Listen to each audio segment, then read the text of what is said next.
सर्वकल्याणकारकं प्रधानं सर्वधर्माणां जैनं जयतु शासनं वन्दितु सर्वसिद्धे ध्रुवमचलमणोभवं गतिं पत्ते वच्चामि समयपाहुड मृणमोऽसुधकेवली भणिदम् नमः समयसाराय स्वानुभूत्या चकासिते चित्स्वभावाय भावाय सर्वभावान्तरच्छिदे।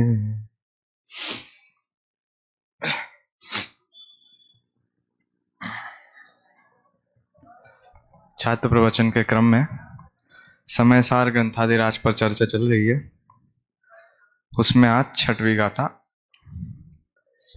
आचार्य जयसेन ने समयसार को संक्षेप रुचि वाले शिष्यों के लिए 12 गाथाओं में विभक्त करा, जिसको हम ऐसे देख सकते हैं कि शुरू की जो 4 गाथा तक का जो मैटर है वो हम क्यों इस प्रश्न के आधारित पर लिख सकते हैं। 4 गाथाओं में क्या क्या आया। जब पहली गाथा में मंगलाचरण करा और दूसरी गाथा में स्वसमय पर समय का व्याख्यान करा। पहली गाथा में सिद्ध परमिष्टि को बताया और दूसरी गाथा में बताया कि यदि वैसा बनना है तो स्वसमय में स्थित होना पड़ेगा। और फिर तीसरी गाथा में बताया कि जो आत्मा है वो सर्वत्र सुंदर है, जो स्वसमय में स्थित आत्मा है, एकत्व निश्चय समय सर्वत्र सुंदर लोक में। और फिर चौथी गाथा में कहा कि वो इतना सुलभ नहीं है उसका, क्योंकि हमें जो चीज जिससे हम शुद्ध परिचित अनुभूत है वो तो बहुत सुलभ है, लेकिन वो आत्मा इतना सुलभ नहीं है, हमें उसकी चर्चा इतनी नहीं सुनी है। तो इस प्रकार से क्यों का जवाब यहाँ पे कहा। और फिर 5वीं गाथा में एक प्रतिज्ञा भाई कि वो सुलभ नहीं है। तो कुंद कुंद आचार्य ने भी कहा दाय हम अपनों सभी हवेण, और अमृतचंद आचार्य ने भी कहा कि बद्ध व्यवसाय, मैं कटिबद्ध हूं। किसको बताने के लिए? एकत्व विभक्त आत्मा को बताने के लिए मैं कटिबद्ध हूं। और जब आचार्य अमृतचंद कटिबद्ध हो जाते हैं तो फिर वो सफल हुए बिना मानते नहीं है। ऐसा कटिबद्धपना हमने और कहां देखा। तो 79वीं गाथा में वो बोलते बद्ध कक्षे कि क्या मैंने अब कमर कस ली है। 220 या 201 गाथा में बोलते हैं कि क्या वयम तिष्ठामा, हमें देख लो। और फिर क्या मोह, अब मैंने मोह को जीतने का उपाय खोज लिया है। तो इस प्रकार से वो कितने कटिबद्ध हैं अपने संकल्प को पूर्ति करने के लिए, हम सब जानते ही हैं।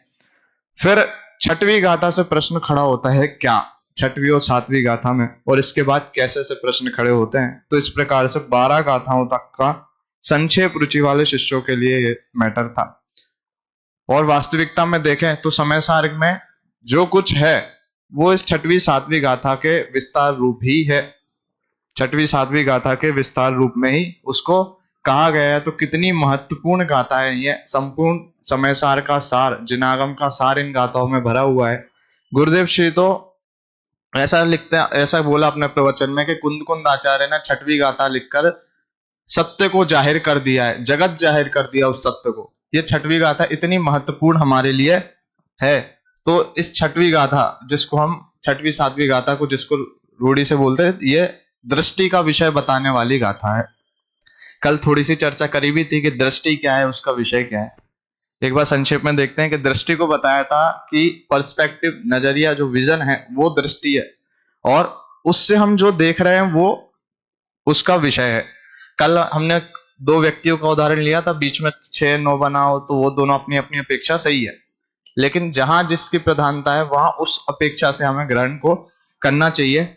आज फिर एक उदाहरण लेते हैं कि दृष्टि के विषय को अब इस 6वीं गाथा से जोड़ते हैं कि ये 6वीं गाथा में दृष्टि का विषय क्या है।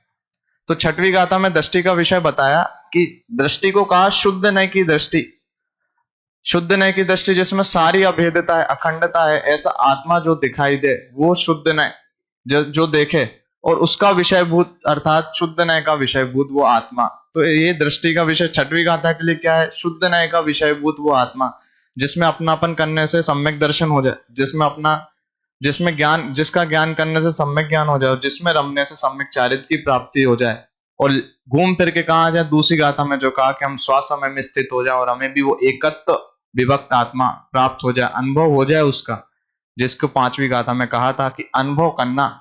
तो वही दृष्टि का विषय इस गाथा में कहा है। और ये गाथा इतनी महत्वपूर्ण क्यों है? गुरुदेव श्री इसको कहते हैं छठी का लेख है। छठी का लेख ऐसा चलता है ब्राह्मणों में कि छठवें दिन कोई विधाता आता है और उनका लेख लिख के चले जाता है कि किस्मत उनकी लिख जाती है, कि जैसे उसने लिख दिया वैसे ही किस्मत लिख दी। अब वहां होता हो नहीं पता हो, लेकिन गुरुदेव इसको कहते हैं कि वो विधाता भी कौन है? कि जो भगवान चिदानंद का नाथ स्वयं पर्याय में ज्ञात हुआ है वही निश्चय विधाता है। जिसने ऐसे आत्मा को जाना उसने अपनी किस्मत स्वयं लिख ली। क्यों? क्योंकि जिसने एक बार उस आत्मा का निर्णय कर लिया, अब वो कहां जाके रुकने वाला है? तो वो सिद्ध ही बनने वाला है और कुछ उसको प्राप्त होने वाला नहीं है। इसलिए छठी की गाथा ये अफेर है, इसमें फेरफार की कोई गुंजाइश नहीं है। कि जिसने ऐसे शुद्ध न्याय के विषयभूत, दृष्टि के विषयभूत शुद्ध आत्मा को, परम शुद्ध निश्चय के विषयभूत आत्मा को जाना, तो वो फिर एकमात्र क्या अल्प काल में उसकी मुक्ति ही निश्चित है। इसलिए इस गुरुदेव ने इसको छठी की गाथा यहाँ पे कहा है। आज हम फिर एक नया उदाहरण देखते हैं कि दृष्टि से तात्पर्य क्या है। दृष्टि का विषय इस गाथा में वो दृष्टि ही महत्वपूर्ण है, क्योंकि वस्तु तो वही है। वस्तु को हम जितनी दृष्टियों से देख ले, वस्तु तो वही होती है, दृष्टि की अपेक्षा वो वस्तु बदलती रहती है। जैसे किसी बच्चे के हाथ में मोबाइल फोन हो तो अब उसके पास बहुत सारी दृष्टियां हैं। कौन कौन सी दृष्टि है?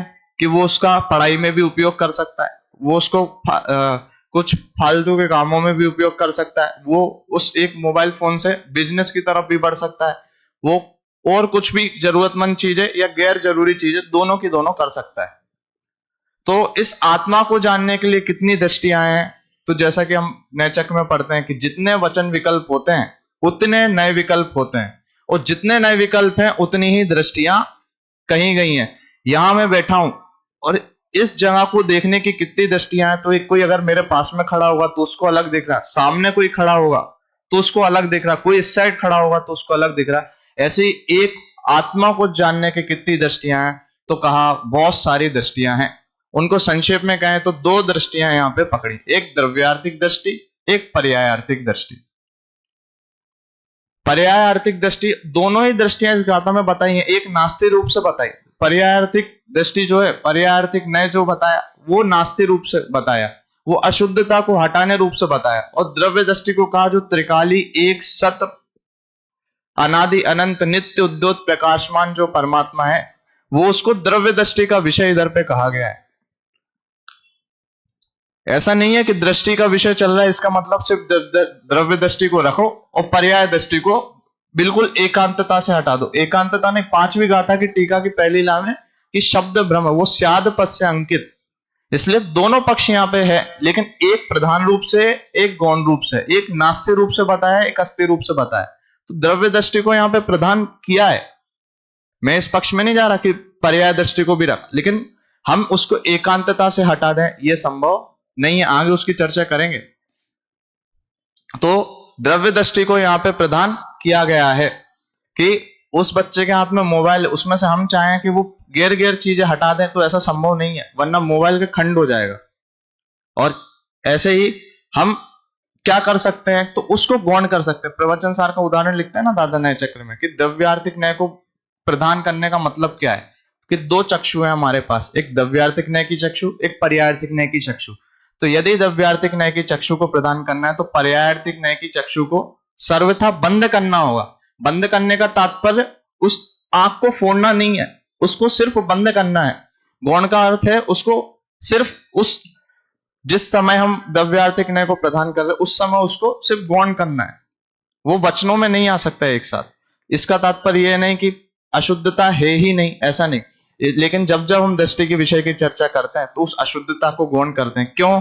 क्योंकि वो जो द्रव्य दृष्टि के विषय रूप जो आत्मा है उसमें वो अशुद्धता कभी आई ही नहीं है। इस अपेक्षा से मात्र हम उस चीज को हटाते हैं। हम गाथा पढ़ते हैं, गाथा में भी दोनों दृष्टियों की बात है। गाथा के टीका में भी दोनों दृष्टियों से टीका को लिखा गया है। छठवीं गाथा हम मिलकर पढ़ते हैं। णविहोदयपमत्तो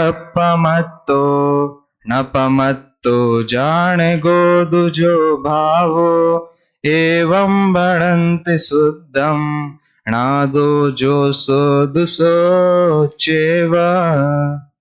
पद्यानुवाद भी पढ़ते हैं। न प्रमत्त है न प्रमत्त है, बस एक ज्ञायक भाव है, इस भांति कहते शुद्ध पर जो ज्ञात वह तो वही है। क्या कहा कि ना अप्रमत्त है ना प्रमत्त है, न विहोदी अपमत्तो न पमत्तो होदी। ये नास्ति परक कथन है, ये पर्यायार्थिक नय की अपेक्षा से कथन कहा गया। और अब बाकी के जो 3 पाद हैं, क्या कि जाणगो दुजो भावो एवं बढ़ंती शुद्धम और नादो जोसो दुसो चेवा, ये 3 द्रव्यार्थिक नय की प्रधानता से कहे गए कथन यहाँ पे जानना चाहिए। वो ज्ञायक भाव है, वो शुद्ध ही है, और ज्ञात वह तो वही है। कैसा ज्ञात है? जिसमें ना अप्रमत्तता है ना प्रमत्तता है, ना वो विकारी पर्याय है, और विकारी पर्यायों के अभाव रूप जो अविकारी निर्मल पर्याय हुई हैं वो भी नहीं है। ये बात हम पता है कहां पढ़ते हैं? ये हम पढ़ते हैं वीतराग विज्ञान पाठमाला भाग 1, जो 7 तत्व का पाठ लिखा है, उसमें लिखा है द्रव्य दृष्टि से क्या मतलब। प्रश्न निकाला द्रव्य दृष्टि क्या है, तो उसमें दादा ने संक्षेप में पूरी गाथा को संक्षेप में कुछ पंक्तियों में लिखा, क्या कि आश्रव आदि विकारी पर्याय भी जिसमें नहीं है, और संवर आदि एक देश अविकारी पर्याय और मोक्ष पर्याय पूर्ण निर्मल पर्याय भी जिसमें नहीं है, उसको कहा है यहाँ पे दृष्टि का विषय, और वो दृष्टि का विषय यहाँ पे बताया गया है। तो और देखें तो सामान्य अर्थ हम देखते हैं गाथा का कि नवी होदी अपमत्तो, जो अप्रमत्त नहीं है, न पमत्तो, जो प्रमत्त भी नहीं है। पहले हम अनादि से संसार में घूम रहे हैं, तो छंद अनुरोष वश यहाँ पे जरूर अप्रमत्त पहले लिखा, लेकिन हम तो अनादि से संसार में घूम रहे हैं, तो हमने प्रमत्तता पहले है, और जब वो प्रमत्तता का नाश होगा, जब अप्रमत्तता ग्रहण होगी। अब प्रमत्त और अप्रमत्त से तात्पर्य क्या है? तो सीधे सीधे हमें गुणस्थान की तरफ हमारा ध्यान इस पर आकर्षित होता है। यद्यपि आचार्य कुंद ने भी और अमृतचंद आचार्य ने भी ये अर्थ नहीं निकाला प्रमत्त अप्रमत्त का। पंडित जयचंद जी छाबड़ा के भावार्थ में मिलता है कि प्रमत्त से हमें 1 से 6 गुण स्थान लेना है, और अप्रमत्त से इसके आगे जो बचे 7 से 12 गुण स्थान लेने। तो यदि इस अपेक्षा से हम अर्थ निकालें प्रमत्त अप्रमत्त का, तो क्या अर्थ निकलता है? तो प्रमत्त का अर्थ निकलता है प्रमाद सहित, और अप्रमत्त मतलब प्रमाद रहित। तो 1 से 6 गुण स्थान में प्रमाद कैसे हो और आगे के गुण स्थान में प्रमाद कैसे नहीं है? तो प्रमाद के होते हैं 15 भेद, 5 इंद्रिय, 4 कषाय, 4 विकता, प्रणय और निद्रा, इस प्रकार से। तो 6वें गुण स्थान तक भी क्या है? संजुलन कषाय अंश तो आगे विद्यमान है, लेकिन वो प्रमाद परिणति वहां पे खत्म हो जाती है, और अप्रमत्त दशा 7वें से शुरू हो जाती है, इसलिए प्रमत्त अप्रमत्त का विभाजन वहां से करा। और यदि हम ये विभाजन नहीं लें, तो प्रमत्त में हम लेंगे सारे विकारी भाव, सारे विकारी भाव, और इस विभाजन के साथ ही मेल करें तो गुणस्थान से हटके और कहां कोई जीव है? सिद्ध दशा तो परम पारिणामिक रूप है, वो तो साक्षात द्रव्य दृष्टि है। द्रव्य दृष्टि क्या? वो तो द्रव्य दृष्टि रूप ही हो गई है। और बाकी का जो बचा वो सारे के सारे गुणस्थान में ही तो आते हैं। मार्गणा, जितनी मार्गणा है उनको हम कहीं ना कहीं गुणस्थान में घटा ही लेते हैं। तो क्या कि बाकी सब कहीं ना कहीं इसमें आ रहे हैं, इसलिए गुणस्थान इसका अर्थ करा। और सामान्य अपेक्षा देखें तो प्रमत्त का अर्थ होगा क्या? क्या सारे विकारी भाव, और अप्रमत्त का अर्थ होगा उन विकारी भाव के अभाव पूर्वक जो निर्मल पर्याय प्रकट हुई हैं। और क्या इसमें विशेषता है वो तो टीका के स्पष्टीकरण में आएगा। तो इस प्रकार नवी होदी अपमत्तो न पमत्तो, प्रमाद रहित भी नहीं हूं, प्रमाद सहित भी नहीं है, जो ज्ञायक भाव, इसमें जो लिया शुभ अशुभ भाव रूप भी नहीं है, ये प्रमत्तता की अपेक्षा से कहा, और इनके अभाव पूर्वक जो हुआ वो अप्रमत्तता की अपेक्षा कहा। तो फिर ज्ञायक भाव कैसा है? प्रश्न तो ये खड़ा होता है, जब वो प्रमत्त भी नहीं अप्रमत्त भी नहीं तो कैसा है? और ज्ञायक भाव कैसा है? अब ज्ञायक भाव ही क्यों लिया? तो जब टीका का विभाजन भी इसी अपेक्षा से किया गया। पहले पैराग्राफ में टीका में बताया कि प्रमत्त अप्रमत्त का स्पष्टीकरण आचार्य अमृतचंद ने कहा। फिर दूसरा पैराग्राफ यद्यपि एक ही पंक्ति का है, लेकिन वो भी अपने आप में परिपूर्ण है। क्या कि वो शुद्धता कैसी है? पहले प्रमत्त अप्रमत्त एक पाद को एक पैराग्राफ में करा, वो शुद्धता कैसी है उसको सिर्फ एक पंक्ति में बताया। और तीसरा ज्ञायक भाव के ऊपर, वो ज्ञायक भाव ज्ञायक होते हुए भी शुद्ध कैसे है, क्यों ज्ञायक होते हुए भी शुद्ध कैसे, इसका स्पष्टीकरण करा।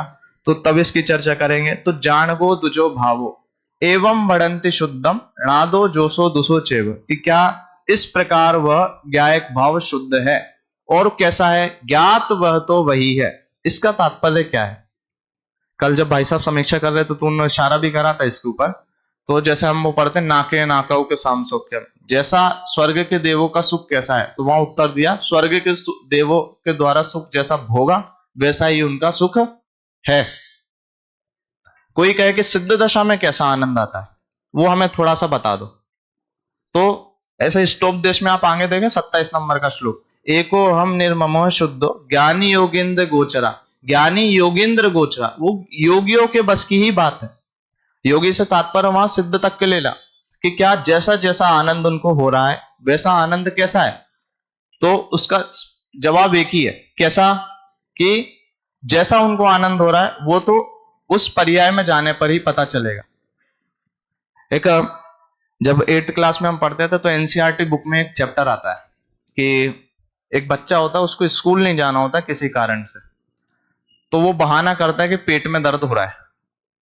तो डॉक्टर आता है, डॉक्टर उससे पूछता है दर्द कैसा हो रहा है, तो उसका एक ही जवाब होता है, कैसा, कि ऐसे ऐसे हो रहा है। तो डॉक्टर पूछता है कैसे हो रहा है, तो वो बोलता है ऐसे ऐसे हो रहा है। और कैसे हो रहा है, तो बस ऐसे ऐसे हो रहा है। तो कैसा, कि अब ये आनंद कैसा मिल रहा है, वो ज्ञायक भाव कैसा है। तो कहा कि वो शब्द अगोचर है, वो शब्दों में नहीं बताया जा सकता। इसलिए 5वीं गाथा में अमृत चंदाचार्य ने कहा कि उसको अनुभव प्रमाण करना, उसको शब्द प्रमाण नहीं कर सकते, आगम प्रमाण नहीं कर सकते, उसको आगम में कितना बताएं। इसलिए वो सुख जो है, वो जो आत्मा है, वो ज्ञायक भाव है, वो कैसा है, तो ज्ञानी योगेंद्र गोचरा, कि कैसा, कि ज्ञानी योगेंद्र जैसा ज्ञानियों के ज्ञान में आया है, जैसा उनने अनुभव करा है वो तो वैसा ही है। और यदि हमें जानना है वो कैसा है, तो उस आत्मा को हमें साक्षात्कार उसका करना पड़ेगा। वो जो 5वीं गाथा में कहा कि 3 काम तो आचार्य देव ने कहा कि कर दिए, आगम का सेवन भी कर लिया, युक्ति का अवलंबन भी कर दिया, पर गुरु का उपदेश भी हो गया, लेकिन जो स्वानुभव है, रसगुल्ले खाने का मजा, रसगुल्ला छोड़े, वो एड आती थी पहले कि मेलोडी का टेस्ट कैसा, तो उसमें मेलोडी खाओ खुद जान जाओ, तो कैसा है, तो वो तो अब हमें खुद ही प्राप्त करना पड़ेगा। तो नादो जोसो दुसो चेवक, ज्ञात वह तो वही है। और कैसा कहा, उस श्लोक में भी कहा, एका हम निर्ममो सिद्ध ज्ञानी योगिंद्र गोचरा, मैं एक हूं, निर्मम हूं, शुद्ध हूं, बाह्य संयोग गजा भावा मत्ता सर्वे भी सर्वथा, जितने भी बाह्य संयोग भाव हैं वो मेरे से सर्वथा भिन्न है। 14वीं गाथा में आता है अबद्ध स्पृष्ट, आज तक कभी स्वभाव में बंधे नहीं और कभी स्वभाव को छुआ नहीं, कभी बंधे नहीं और कभी स्वभाव को छुआ नहीं। तो इस प्रकार से इस गाथा में बताया है। ऐसा नहीं है, यहां उस शुद्ध आत्मा की बात नहीं कर रही जो निर्मल हो गया है, यहां तो उस शुद्ध आत्मा की बात है जो अमल है। निर्मल और अमल में अंतर क्या है, निर्गता मला यस्मा सह निर्मला, जिसमें से मल चला गया वो निर्मल है। और अमल का मतलब क्या है, न मला अमला, कि जिसमें मल कभी आया ही नहीं। दोनों में अंतर है, दोनों में अंतर है, कि जिसमें से मल निकल गया वो निर्मल है और जिसमें मल आया नहीं वो अमल है। तो यहां किस आत्मा की बात करी गई है, द्रव्य दृष्टि से देखो तो त्रिकाली ध्रुव, जिसमें कभी मल आया नहीं, कभी जिसमें पर्याय आई नहीं, वो उस आत्मा की बात यहां पे कही गई है। तो हम तो दृष्टि देख रहे थे कि दृष्टि कैसी है, तो एक उदाहरण और लेते हैं, समय हो गया इसलिए टीका मैं यहां से प्रारंभ नहीं करूंगा, कि कैसी दृष्टि से इस आत्मा को देखना। हम तो ये इस गाथा की टीका से ज्यादा महत्वपूर्ण यह है कि हमें दृष्टि क्या है वास्तविकता में वो समझनी है। एक गड्ढा था, उसमें कीचड़ भरा था, तो उसमें जाके एक किसी का हीरे की अंगूठी गिर गई। अब क्या करा उसने, हीरे की अंगूठी गिर गई, एक उसको पता है और एक बगल में एक और व्यक्ति खड़ा था, उसको भी पता था कि इसकी अंगूठी गिर गई। तो क्या हुआ, बगलने वाले ने तो सोचा क्या कि अब तो ये गंदी हो गई, लेकिन जो इधर वाला खड़ा था उसने निकालते ही क्या, उसको कैसा दिख रहा था वो हीरा, उसको तो वो शुद्ध ही दिख रहा था और बगल वाले को गंदा दिख रहा था, बगल वाले को गंदा दिख रहा था। जैसे एक माँ का पुत्र हो, वो बहुत गंदा हो गया, वो भी मान लो कीचड़ में गिर गया, लेकिन फिर भी माँ उसको क्या बोलती, ये तो राजा बेटा है। क्यों, क्योंकि माँ को देखो, माँ को तो वो कैसा दिख रहा है, वो शुद्ध ही दिख रहा है। यद्यपि अशुद्धता उस पर सामने वालों कहेंगे ये तो गंदा है, वो हीरा तो उस बगल वाले व्यक्ति को गंदा दिख रहा था, लेकिन जिस व्यक्ति की अंगूठी उसको तो वो हीरा उसमें से दिख रहा था। ऐसे ही क्या, वस्तु तो वही है, आत्मा तो सब वही है, आबाल गोबाल सभी के ज्ञान में वो आत्मा झलकने में आ रहा है। लेकिन ज्ञानियों की और अज्ञानियों के दृष्टि का अंतर क्या है? अज्ञानी उसको मलिनता सहित देखते हैं, वो मलिनता सहित दिखता है। ज्ञानियों को वही आत्मा कैसा दिखता है? त्रिकाल ध्रुव, जिसमें कभी मल ने स्पर्श करा नहीं है, ऐसा आत्मा वो जानने में आता है। नादो जोसो दुसो चेव, ऐसा वो आत्मा जानने में आता है। ये इस गाथा का स्वार्थ। ऐसे इस गाथा को इतना महत्वपूर्ण नहीं कहा गया है। ये वास्तविकता में जिसने इन दो गाथाओं को भी समझ लिया, वो वही अनुभव गोचर उसको हो जाएगा। वो जो 5वीं गाथा में कहा कि अब तो बस अनुभव करके परीक्षा करना, तो वो इन दो गाथाओं के माध्यम से भी बताया गया है।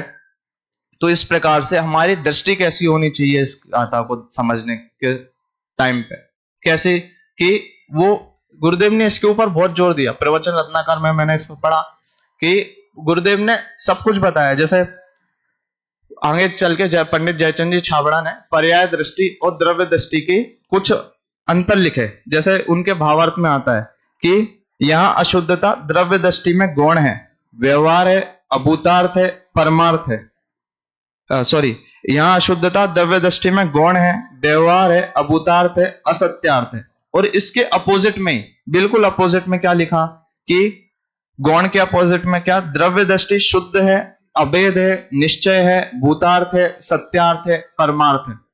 तो गुरुदेव ने उसका स्पष्टीकरण कहा कि असत्यार्थ क्यों कहा, अभूतार्थ क्यों कहा, पर्याय को अभूतार्थ असत्यार्थ क्यों कहा। इसको बिल्कुल वैसा असत्यार्थ नहीं मानना जैसा आकाश कुसुम है, गधे के सिंह, वैसा असत्यार्थ नहीं कहा। कैसा असत्यार्थ कहा कि द्रव्य दृष्टि में लक्ष्य करने लायक नहीं है, इस अपेक्षा से उसको असत्यार्थ कहा है। क्यों? क्योंकि प्रवचन सार में हम पढ़ते हैं द्रव्य भी सत्य है, पर्याय भी सत्य है, गुण भी सत्य है। तो पर्याय तो वहां विद्यमान है, लेकिन क्या द्रव्य दृष्टि में लक्ष्य करने लायक नहीं है, इसलिए उसको यहाँ पे असत्यार्थ, अभूतार्थ, अपरमार्थ कहा है। तो ऐसे दृष्टि का विषय 6वीं 7वीं गाथाओं में बताया किन किन चीजों से भिन्नता दिखाई है। किसी बच्चे को मोबाइल दिया तो उसके पेरेंट्स उसको क्या समझाते, क्या क्या नहीं यूज करना, कि किन किन चीजों से उसको बिगाड़ हो सकता है, उसका भविष्य बिगड़ सकता है। ऐसे किन किन अशुद्धताओं को यहां से हटाया है। तो 4 प्रकार की अशुद्धताएं हटाई गई हैं। 4 में से कहा जाए तो व्यवहार न्याय के जो 4 विषय हैं, अनुपचरित असद्भुत व्यवहार न्याय, उपचरित असद्भुत व्यवहार न्याय, अनुपचरित मतलब सद्भुत असद्भुत दोनों के अनुपचरित उपचरित के जो भेद बनते हैं, उन सबको यहां से हटाया गया है। पहला वाला अगर हम देखें तो ऑलरेडी पहले 3वीं गाथा, दूसरी गाथाओं में सर्व द्रव्येभ्यो भिन्ना कह के दूसरी गाथाओं में भी हटाया। लेकिन इसमें क्या हटाया है?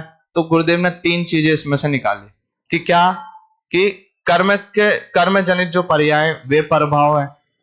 फिर दूसरा कहा कि रागादि विकारी भाव है, वे परभाव है। और तीसरा कि निर्मल रागादि के अभाव पूर्वक जो निर्मल पर्याय हुई, स्वभाव की अपेक्षा से देखा जाए तो वे भी पर्याय परभाव है। इन तीनों प्रभावों को 6वीं गाथा में पर्यायों को और 7वीं गाथाओं में गुण भेद को इस प्रकार से दृष्टि का विषय बनाया। क्यों? क्योंकि दृष्टि का विषय कैसा है, तो सर्व विशुद्ध ज्ञान अधिकार में आचार्य अमृतचंद लिखते हैं, ना द्रव्य खंडयामी, ना क्षेत्रेन खंडयामी, ना कालेन खंडयामी, ना भावेन खंडयामी, कि कैसा सामान्य, अभेद, नित्य और एक, यह दृष्टि का विषय बुद्ध शुद्धात्मा 6वीं 7वीं गाथा में बताया गया है। तो इस प्रकार से इन गाथाओं को समझते समय हमारी दृष्टि कैसी होनी चाहिए, एकांतता से किसी चीज का निरोध नहीं करना है। वास्तविकता में तो शादवास पद से अंकित जिनवाणी है, तो कैसी कि द्रव्य दृष्टि वहां पे प्रधान है, पर्याय दृष्टि गौण है। और कैसे है, ना मैं अप्रमत्त हूं ना प्रमत्त हूं, एक ज्ञायक भाव, सिर्फ एक ज्ञायक भाव में हूं। और कैसा हूं, ज्ञात वह तो वही है, जो जानने में आ रहा है वह तो वही है जो ज्ञानियों ने जाना। जैसे आचार्य ने 2 पद इसमें भिन्न रखे, शुद्धम की जगह शुद्धा रखा और नादम की जगह नादा। कैसे? नादो के स्थान पर नादा पद रखा और उसका अर्थ ऐसा निकाला कि शुद्ध नय के जानने वाले पुरुष उसको शुद्ध कहते हैं, अमृतचंद आचार्य ने कहा कि जो ऐसा नहीं है, जो अप्रमत्त भी नहीं है, जो प्रमत्त भी नहीं है, वो एक ज्ञायक भाव ऐसा जो है वो शुद्ध है। अमृतचंद आचार्य ने दो पद को स्थान बदला, सॉरी, जयसेन आचार्य की जो गाथा मिलती है उसमें दो पद में जो बदलता है तो उसका भाव भी ऐसे निकलते, शुद्ध न्याय के जानने वाले पुरुष। वास्तविकता में इतना कुछ विशेष अंतर नहीं है। हम रत्नकंठ शापकाचार में पढ़ते हैं यदाहुस तज ज्ञान आगमिना, या फिर गर्ध जिन के सव्यदरि सिंह के सर्वज्ञ भगवान द्वारा कहा गया, गणधर द्वारा कहा गया, इस प्रकार से। तो ऐसे शुद्ध नय के जानने वाले पुरुषों के द्वारा ऐसा आत्मा शुद्ध कहा गया है। हम सब भी ऐसे आत्मा को जाने, पहचाने। आज तो यद्यपि टीका की चर्चा करनी थी पर समय हो गया, इसलिए टीका में भी बहुत विशेषताएं हैं कि जो विशेषण गिनाए गए हैं कि अनादि अनंत नित्य उद्योत प्रकाशमान ज्योति, ये और कषाय चक्र से कैसे रहित है, शुद्ध कैसे है, इन सब की विशेष चर्चा आगे के वक्ताओं के माध्यम से होगी।